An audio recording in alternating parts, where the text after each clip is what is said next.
विघ्नहर्ता गणेश भगवान की जय। हर हर महादेव।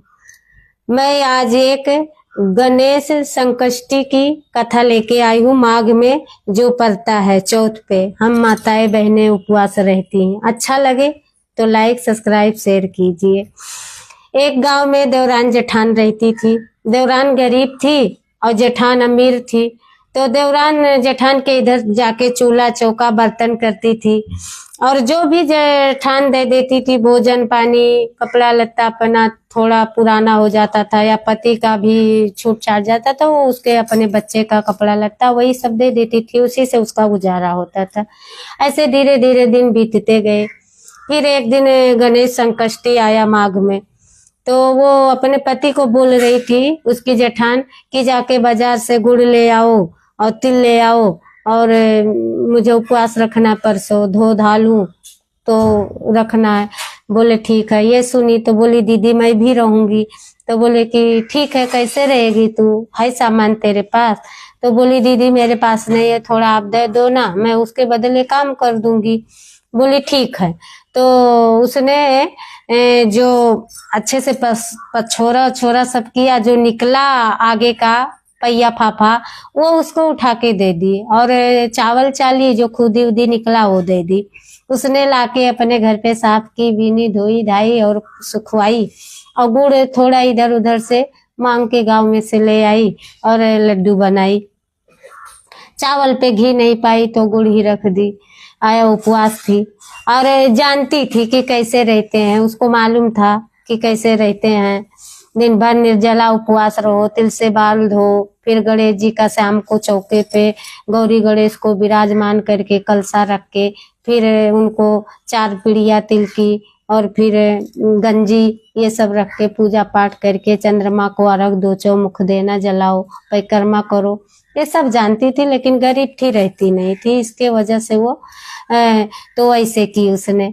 फिर शाम निर्जला व्रत रखी, शाम को पूजा उजा करके जैसे लेटी हो तैसे कोई उसका दरवाजा खटखटाया।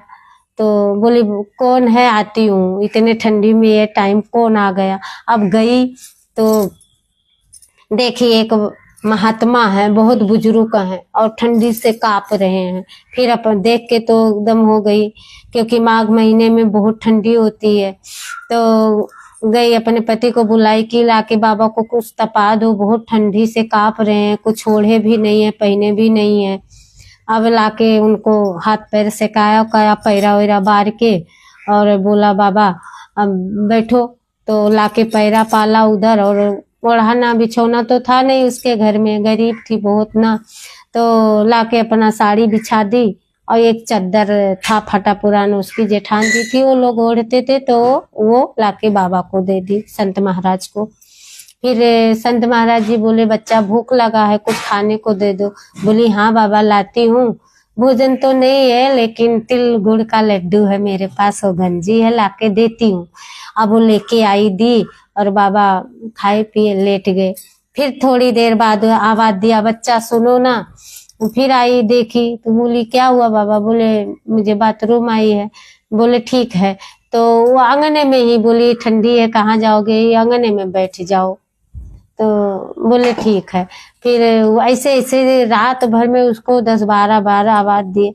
तो एकदम बोली बाबा आप इतने कायल हो गए, कहाँ जाओगे, इधर ही आजू बाजू कर लो, घर में सो जाओ। तो बोले ठीक पानी से बहुत ठंड है, मैं ये नहीं करूंगा। तो आप बोली आंचल में पोंछ लो। बच्चे के कपड़े में पोंछ देती थी, पति के कपड़े में जो था फटा पुरान जो पहनते थे उसी में पोंछ देती थी। तो अब बाबा बोले बच्चा मैं जाता हूँ, आपको रात भर परेशान कर दिया, आप उपवास भी थे, सोने नहीं दिया, तो मैं अभी जा रहा हूँ। तो बोली नहीं बाबा आप जाओ मत, सुबह भोजन का व्यवस्था करूंगी किधर से, और आपको भोजन करा के तभी मैं भेजूंगी, ऐसे नहीं जाने दूंगी। तो महात्मा बोले ठीक है। अब वो गई सोई, फिर अंतर्ध्यान हो गए, क्योंकि विघ्नहर्ता ही आए थे गणेश भगवान संत रूप में। और इसको इधर टेंशन थी कि कल दीदी उपवास है तो उसको जल्दी भोजन वोजन चाहिए, तो मुझे जल्दी जाना पड़ेगा। और बाबा बाथरूम भी किए हैं तो जल्दी उठूंगी, तभी साफ सुथरा करके नहा धो के जाके भोजन बनाऊंगी। अब ये 4 बजे उठ गई और पति को बोली थोड़ा हेल्प करवा दो, आके ये साफ सुथरा करवा दो। पति बोला ठीक है। अब जैसे वो गई किलाओ, अपना आंचल ऐसे समेटी किलाओ बांधू और जाऊं, देख रही है तो सोना चांदी हीरा मोती झड़ रहा उसके आंचल से। फिर पति और बेटे का कपड़ा उठा के ऐसे ऐसे की तो उसमें से गिर रही है। फिर भाग के बाहर गई जहां जहां बाथरूम था, देख रहे पति को चिल्ला के बुलाई, जी सुनते हो ये सब देखो। आया पति दौड़ के, बोला क्या है। अब देखा तो देख के सब दंग रह गए। अब इतना सोना चांदी हीरा मोती जहां जहां बाबा बाथरूम किए थे सब हीरा मोती सोना चांदी या सरफी बन गया। अब वो लोग फटाफट समेटने लगे और भर भर के तसले में ले जाके घर में, मिट्टी का घर था, छपरा छाके रखे थे, घर तो बड़ा था नहीं, इसलिए ले जाके घर में सब कुरे दिए। और इतना हीरा मोती सोना चांदी कि वो लोग इतने खुश खुश भी थे और रो भी रहे थे खुशी के मारे कि विघ्नहर्ता गणेश भगवान ने मुझे ये दिया, मेरा दिन दुख दूर किए। ऐसे उसके अंदर इतना भर भर के वो हो रहा था कि मेरा भी अच्छे दिन आ गए, अभी मेरे भी गरीबी कटे गए। ऐसा ऐसा बोल के रोए जा रही है और सब तसले में भरे जा रही है। उसके बाद में सब समेट उमेट के इसको टाइम लगा। अब जेठान उसकी आई गुस्से से, बोली तुझे मैं सब दी थी ना पूजा करने के लिए, तो तुझे जल्दी आना था, तुझे पता था मेरा कल उपवास था, आज भोजन जल्दी करूंगी, आई क्यों नहीं। तो बोली दीदी इसके वजह से नहीं आई। सब बताई रात की कहानी कि ऐसे संत आए थे तो खाने को मांगे तो जो आप तिल दिए थे, मैं ऐसे गुड़ का लड्डू बना के उनको खिलाया पिलाया सुलाया, रात भर बाथरूम किए और ठंडी था तो उनको इधर ही आजू बाजू में बिठा दिए, कभी आंचल में पूछे कभी बच्चे के कपड़े में पति के।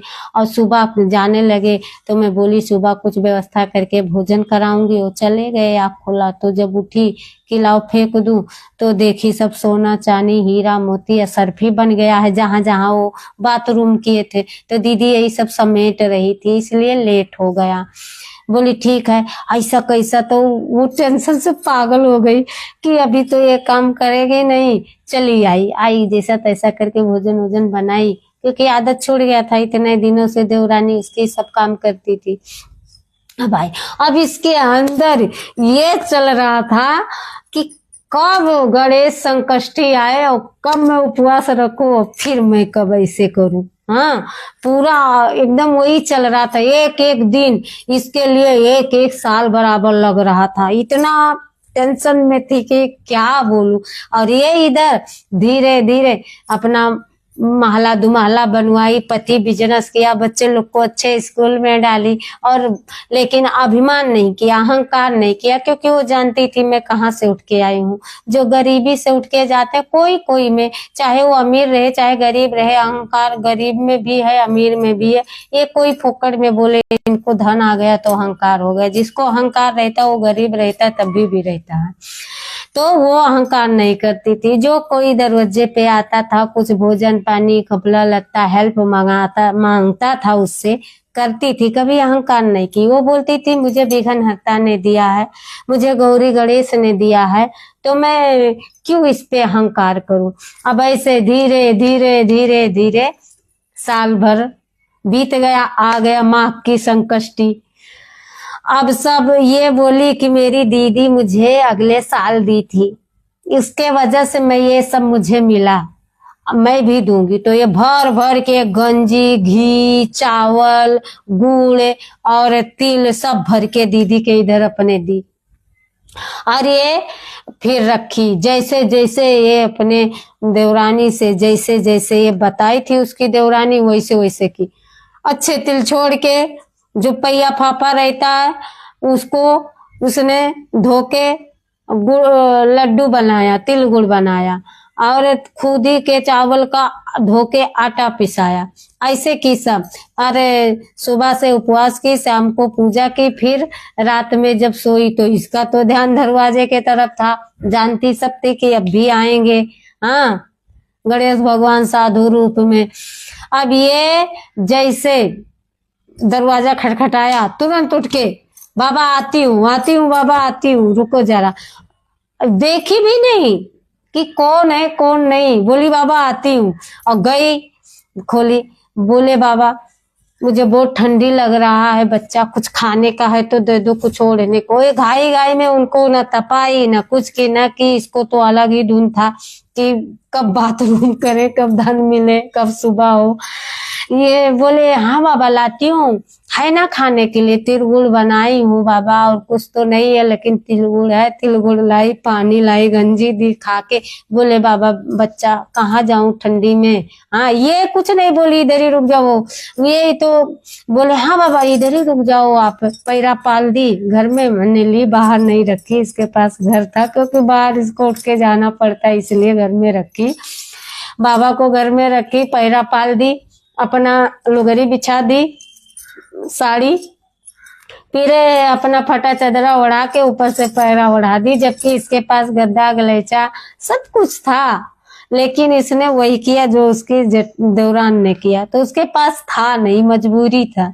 हाँ तो अब जैसे थोड़ी देर हुआ, ये सोच रही थी कब इनको बाथरूम लगेगा। तैसे बाबा बोले बच्चा मुझे बाथरूम लगा। बोले बाबा कहाँ जाओगे, इधर ही कर लो। बाहर ही नहीं जाने दी कि बाहर सोना चांदी बन जाएगा तो कोई उठा ले गया तो मैं सो गई, इसलिए उसने अंदर ही बाथरूम करवाया। अब बाथरूम उन्होंने किया, फटाफट किया। उसके इधर अगर 8-10 बार किए थे तो इसके इधर 20 बार किए। बोले बच्चा ठंडी लग रहा है, पानी। बोली बाबा मेरे आंचल में पोंछ लो। बच्चे के कपड़े में पोंछ देती थी, पति के कपड़े में पोंछ देती, जितना कपड़ा था घर का सब बटोर बटोर के लाई, सब में पोंछ देती थी बाथरूम को, कि सुबह तो हीरा मोती सोना चांदी बनेगा ना। अब बाबा 3 बज गया। बोले बाबा कि मैं जा रहा हूँ बच्चा, आपको रात भर सोने नहीं दिया, बहुत परेशान किया। बोला कोई बात नहीं बाबा, सुबह कहीं भोजन का व्यवस्था करूंगी और आपको फिर मैं भोजन करा के तब भेजूंगी। बोले ठीक है बाबा। अब बाबा अंतर ध्यान हो गए थे, गणेश भगवानी, उनको क्या सिटकिनी दरवाजे का। अब इसको तो नींद, वो उठी 4 बजे कि समेटू फटाफट सोना चांदी, अंधेरे में ही सब संडास बिंदास हाथ में, बदबू मार रहा उसका शरीर पूरा। फिर कपड़ा पति लोग का सबका देखी, चारों तरफ संडास संडास संडास। अरे इसको अब ये वो सब नहीं, न साफ की खुद को, न की भाग के गई देवरान के इधर रात में ही 4 बजे। बोली उठ उठ, उसको खटखटाई। बोली क्या हुआ दीदी, उठ के आई। बोली कि तुम मुझसे झूठ बोली ना कि बाबा आके ये सब देखे गए। मेरे घर में चारों ओर गंदगी, मैं खुद गंदा रही हूँ, मेरे पति का कपड़ा लत्ता, बच्चे का, मेरा सारा घर बदबू मार रहा है। बोली मैं नहीं जानती दीदी, मेरे साथ जो हुआ मैं आपको बताई, सत्य बोल रही हूँ, मैं झूठ नहीं बोल रही हूँ दीदी। जो मुझे साधु बाबा ही ने दिए, मुझे विघ्न हरता ही संत रूप में आए थे वही दिए। अब आपके साथ ऐसा क्यों हुआ मुझे नहीं पता है, और करती भी क्या। वो भाग के आई, फिर साफ सुथरा की, वो की। फिर रात में जब सोई तो उसको दर्शन, यानी सपने में गणेश भगवान बोले कि उसके पास कुछ नहीं था, जो था वो लेके हाजिर हुई, रूखा सूखा। उसके पास ओढ़ना बिछौना नहीं था, वो पैरे पे सुला। तुम्हारे पास सब कुछ था और तुमने मुझे कुछ नहीं दिया। भोजन रखा था, इतना बढ़िया बढ़िया तुमने भोजन बनाया था, मेवा मिष्ठान सब खिलाया, क्या लड्डू, और सुलाया कहाँ, पैरे पे। जबकि तुम्हारे घर में ना खटिए की कमी, ना बेड की कमी, ना ओढ़ने बिस्तरे की कमी, फिर भी मुझे पैरा ओढ़ाया, पैरा सुलाया। और तुम खाली धन, तुम्हारे पास इतना धन होते हुए फिर भी तुमने धन का लालच किया, इसलिए तुम्हारे साथ ऐसा हुआ। हाँ तो तुम लोभियों को मैं कभी नहीं मिलता, जो हरदम दूसरे का देख के जलता रहता, कुड़ कुड़ कुड़ कुड़ अंदर अंदर करता रहता, अरे इसके पास इतना धन, वो धन, उसको मैं कभी नहीं देता और ना कभी उसका सुनता बताओ, इसने क्षमा मांगा, सपने में ही पैर पे गिरी, बाबा क्षमा कर दो, गलती हो गई, अब ऐसा नहीं करूंगी और अब अच्छे सच्चे मन से करूंगी, दिन दुखियों की मैं भी मदद करूंगी। फिर गणेश भगवान बोले ठीक है। तो इससे सीख ये मिलती है कि किसी के पास अगर धन दौलत है, यश वैभव है, तो वो उसका कर्म है, उसने अच्छे कर्म किए हैं तो उसको मिला। अब अपने पास नहीं है तो वो अपना कर्म है। हम कोई बुरा कर्म किए होंगे, इसी जन्म का नहीं याद है तो अगला जन्म पिछला जन्म क्या याद रहेगा। हम बुरे कर्म किए तो हमारे पास नहीं है। और सुख धन दौलत में नहीं है, सुख नमक रोटी में अगर खोजोगे तो उसमें भी है। तो इसलिए गणेश भगवान जैसे उसकी जेठान को सद्बुद्धि दिए, उसका आँख खोले कि अहंकार सही नहीं है, जलन हिंसा सही नहीं है, और उसकी देवरान का अच्छे दिन लाए, उसके दिन काटे, बुरे दिन काटे उसके। वैसे हम सब भी अच्छे रास्ते पे चलें, सतमार्ग पे चलें, भक्ति मार्ग पे चलें, और दूसरे का देख के जले ना कभी कि इसके पास ये है वो है वो है, वो उसका कर्म है, उसका पुण्य है। अपने पास अगर अच्छे से रहोगे, सतमार्ग पे चलोगे, सबको खुश रखोगे, तो अपने पास भी आएगा धन। धन क्या है? धन तो कमाया जा सकता है, लेकिन किसी का आशीर्वाद, भगवान की भक्ति तुम अपने आप से कमा सकते हो, किसी कोई इसे छीन नहीं सकता है, ना चुरा सकता है। इसलिए सब बहनों और माताओं से मेरी विनती है कि अगर मेरा ये कहानी अच्छी लगी है, गणेश भगवान का कथा, तो चैनल को लाइक कीजिए, सब्सक्राइब कीजिए, शेयर कीजिए। जय हो विघ्नहर्ता गौरी गणेश भगवान की जय। जय हर हर महादेव।